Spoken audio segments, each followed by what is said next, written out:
des accomplissements de Maïdan très importants, des révolutions de dignité. Finalement, c'était de retrouver son identité nationale.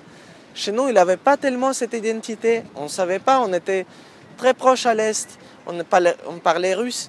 On s'est senti ukrainien, mais à la fois, on a dit qu'on a beaucoup de connexions avec la Russie. Après le Maïdan, c'était clair. On est les Ukrainiens, point. Tout a démarré parce que la corruption était omniprésente, étouffante. Tout le pouvoir était concentré autour de la famille de l'ex-président qui est en fuite aujourd'hui. Le pouvoir était distribué, dispatché, on n'avait absolument pas accès à aucune liberté sociale. L'État quasiment n'existait pas, puisque tout se passait comme sur l'exemple ce que se passe en Russie aujourd'hui.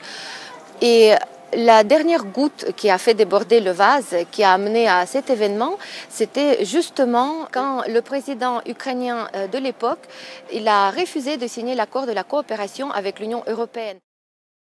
Se battre pour une liberté, se battre pour ce qu'on croit, je trouve que c'est très louable. Et je dirais, nous, Français, on ne peut pas, à mon sens, hein, on ne peut pas rejeter ça d'un revers de main. C'est très important.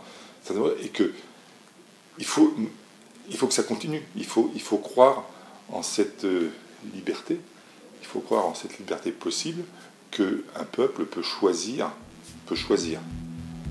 Moi, c'est ce que je ressens. Et pour moi, Maïdan, c'est ça.